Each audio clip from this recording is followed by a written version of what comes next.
కేంద్రాల ద్వారా రైతులు దళారులకు అమ్మి మోసపోవద్దు. ఎందుకంటే గవర్నమెంటు ఈరోజు సన్నపట్లేసి 500 రూపాయలు బోనస్ ఇస్తుంది. కాబట్టి రైతులు ఎక్కడ సుఖ వర్షాలు కానీ ఏదైనా కానీ తుఫాన్ వచ్చినా కానీ భయపడకుండా మీరు రైతులు ఇచ్చిన బోనస్కు మీరు ధాన్యం కొనుగోలు కేంద్రాల దగ్గరికి వడ్లని మంచి తాళి తప్ప లేకుండా ఎండిన వడ్లను తీసుకొచ్చే కొనుగోలు కేంద్రాల ద్వారా మీరు సద్వినియోగం చేసుకోవాలి. అలాగే రైతులు ఏ గ్రేడ్ ధాన్యానికి 2320 రూపాయలు, బి గ్రేడ్ ధాన్యానికి 2300 రూపాయలు గవర్నమెంట్ మద్దతు ధర ఇస్తుంది. కాబట్టి మేము కొనుగోలు సెంటర్ల ద్వారా మా ఇన్ఛార్జీలను పెట్టి ప్రతి ఒక్క రైతులకు ఇబ్బంది కలగకుండా అమ్మాలీలను కానీ మా ఇన్ఛార్జ్ సెంటర్లు వాళ్ళు మీరు ఎండబెట్టిన ధాన్యానికి పరిగోడు తేమ శాతం చూసి వాళ్ళు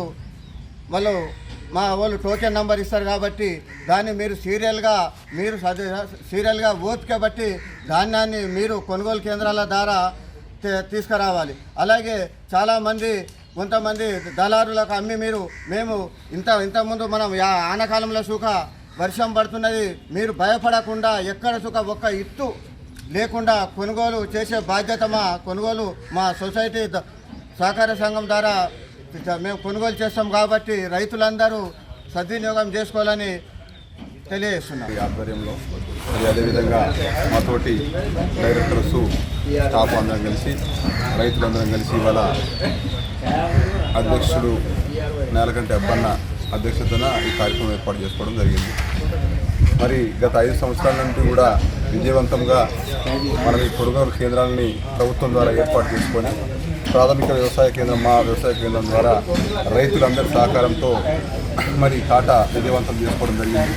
మరి ఈసారి కూడా మరి రైతు భరోసా ఖచ్చితంగా ఇస్తారని చెప్పేసి బోనస్ పోయినసారి ఇచ్చినట్టు ఈసారి కూడా ఇస్తారని చెప్పేసి గవర్నమెంట్ చెప్తా ఉంది. కాబట్టి రైతులందరూ ఖచ్చితంగా ఈ మనం పెట్టిన కాటలకి వడ్లు తోలి ఓపికతో ఉండి ఈ నెల 2 నెలల కాలంలో మరి మనకున్న స్టాఫ్ మంచి స్టాఫ్ ఉన్నారు. కాబట్టి నవిపేట మండల ప్రాథమిక వ్యవసాయ కేంద్రంలో మనకు 5 సంవత్సరాలు చేసినట్టు ఈసారి కూడా విజయవంతంగా చేసి రైతులకు ఎటువంటి ఇబ్బంది లేకుండా కూడా చూస్తామని చెప్పేసి రైతులకు మరొకసారి తెలియజేస్తూ ముగిస్తున్నాం. రైతులకు గాను మరి 400 మంది సగము రుణమాఫీ 400 మంది రుణమాఫీ జరగడం జరిగింది. దానికి సంబంధించి కూడా స్థానిక ఎమ్మెల్యే గారు సుదర్శన్ రెడ్డి గారు ప్రభుత్వం దృష్టికి తీసుకెళ్లి మిగతా సగం మంది కూడా రైతు రుణమాఫీ ఖచ్చితంగా జరిగేటట్టు చూడాలని చెప్పేసి కూడా మరొకసారి తెలియజేస్తా ఉన్నాం.